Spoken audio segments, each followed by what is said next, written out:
This fully loaded Grand Highlander has a crazy powertrain, and it also has a pretty crazy price tag. I'll include a link to the Toyota Murray's website in the description down below. They're providing us with this Grand Highlander. I'll also include a link to my car buying guide. Let's get right into it.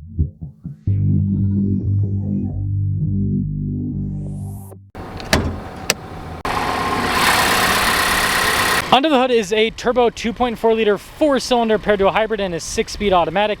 Fuel economy is 26 around town, 27 on the highway, with power outputs being 362 horsepower combined. We're closing in on 500,000 subscribers. I'd really appreciate it if you'd help out with that. Very boxy design for the hood. And then you note that the headlights also pretty boxy. You got a little fog light down below that, and then massive front grille, very Lexus-like. So I think we can all agree that the front end of the Grand Highlander is quite grand. Tire wheel setup is 255 by 55 by 20. You've got silver with a kind of darker trim.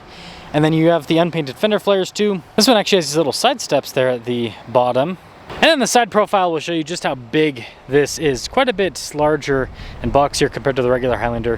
When it comes to key fob features, we have our lock and unlock. You got the opening for the hatch, the Toyota logo at the bottom, Grand Highlander on the back.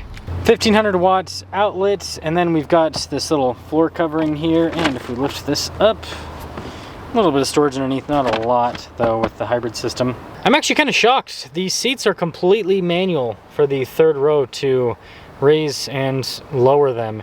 And then you do have some USB port action in the back, cup holders as well. Now as for spacing in the third row, you can fit adults back there. It's obviously best for kids because it's the third row, but the Grand Highlander is actually practical, and so you got a third row that's usable and you have usable space behind the third row. I like how the taillights kind of arc across a little bit. You got the Platinum badge down below and then Hybrid Max on the other side. That will cap things off for the exterior. This week's giveaway is perfect for classic muscle car lovers because we have a Cuda and a Roadrunner. The Cuda produces 290 horsepower and has an automatic.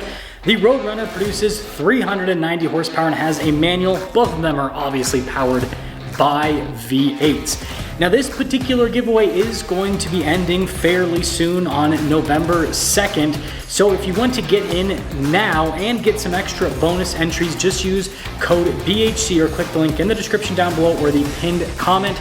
Any donation, $25 or more, will give you 4x bonus entries. Keyless entry, and let's check out the interior. Sunshades for the rear passengers. Got some soft touch at the top. You can see down below as well. I like the stitching that goes across there. Look at these seats. Nice little inserts there. All of your adjustments are nicely labeled here on the side. You can slide the seats too. Legroom back here is good. Got a little storage pocket. Heated and cooled seats for the second row. We have our own climate zone, some USB ports on the other side, another 1500 watt outlet. This has the captain chairs, so center console there. And then there is ventilation throughout the top. Keyless entry for up front, and let's check it out. Blind spot monitoring with the mirrors, and then we've got memory seats. This is kind of interesting with that trim. All of your window controls, the mirrors power fold in. You've got more soft touch, and then the windows, by the way, are acoustic for up front. More of that suede trim. These are pretty fancy looking seats for a Toyota. Power adjustments on the side, lumbar too. To the left of the steering wheel, you got stuff to turn on the outlets, heated steering wheel too. Steering wheel has a nice trim. Got fancy trim there.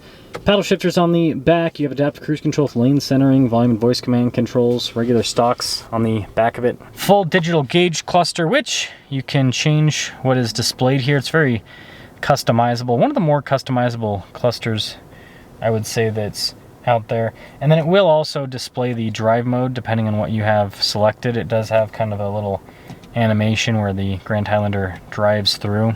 360 camera system, good resolution, and it fills in underneath the vehicle as you move. And then as for the rest of the infotainment system, shortcut bar here on the side. It's relatively quick to respond. You got a physical volume control there. We have tri-zone climate. We also have heated and ventilated seat controls, and I like how there's a lot of physical buttons to it. USB port there off to the edge, and then you can see you've got soft touch all around that. A little bit of storage too. Speaking of USB ports, we got even more here. Phone charging pad. Look at the shifter on this thing, kind of interesting. And then some storage there. We also have our auto hold and parking brake feature. Shortcut buttons for stuff like your snow mode, hill descent control, the rest of the drive modes here for both on-road and off-road use. It has off-road modes, which is kind of crazy. Stability, big center console. Nice trim here on the sides. This also comes equipped with a camera, rear view mirror, and then a panoramic sunroof. Total MSRP is $64,067. Let's see how it performs. Sets off. in the grandest Highlander. This is the grandest Grand Highlander. The Grand Highlander, I guess is what we'll call it. Not the Platinum, but the Grand Highlander. That's what, you know what, Toyota, you guys need to start paying me royalties for such good ideas. Like, if you ever use them.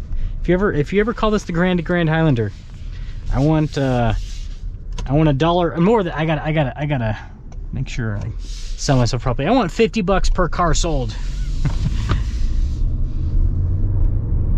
Oh man, that is wonderful. So I drove the regular hybrid before this, and yeah, it's like a night and day difference. Holy guacamole. You know, the regular hybrid ain't bad. It ain't bad. But this has real power. This feels quick. The regular hybrid feels adequate. This feels quick. These seats are comfortable. The acoustic glass is nice for insulation. It makes a big difference, especially since it's up front with the driver and the front passenger. Because, you know, a lot of the noise you're going to get in a car is going to come from the engine and then from the tires and wheels. And so with acoustic glass over part of that, that helps out quite a bit. The rear passenger is still going to get a little bit more noise, right, with that rear tire, but not going to be terribly bad at all. Look how fast this thing is. Man, this is a rocket ship of a mom car. It's got great torque. It's a super solid powertrain. It is a big vehicle, you feel it. You definitely feel the size. It's not too cumbersome, but it's certainly large. Large and in charge.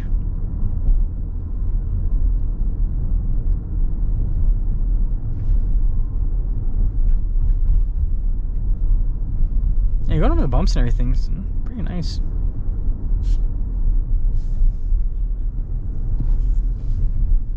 Yeah, not too shabby.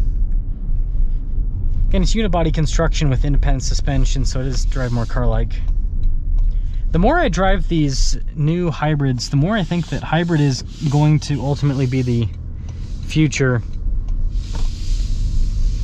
Because you don't have to concede anything lifestyle-wise. And unibody construction works quite well with hybrids because there's more than enough space in a unibody vehicle, unlike a body-on-frame, to be able to put that hybrid battery somewhere without having to really lose. You can lose a little bit of storage here and there, but not too much.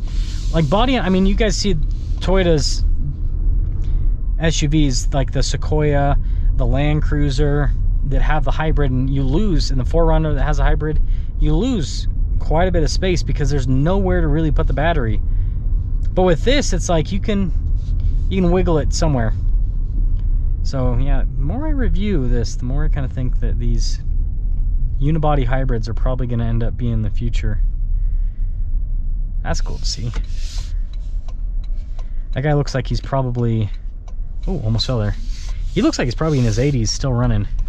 I hope to be in that good a shape when I'm older. Still be able to exercise and everything. That's the goal, right? So,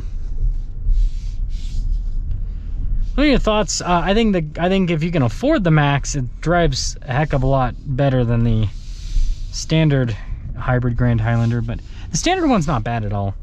Just on the highway, it's probably going to feel a little bit lackluster, but this is yeah, definitely a monster. But it's an expensive one. It's crazy. We're now at the point where, you know, Sequoia's over 80 grand. The Highlander, right? I mean, Grand Highlander is kind of a new car, but still Highlander. You can get this mid 60s. I mean, it's crazy how expensive these Toyotas have gotten. And again, it's not even a, you know, Lexus is the luxury brand. Toyota is the, let's make sure we don't hit this pole. Toyota's the non-luxury brand, so yeah, kind of crazy.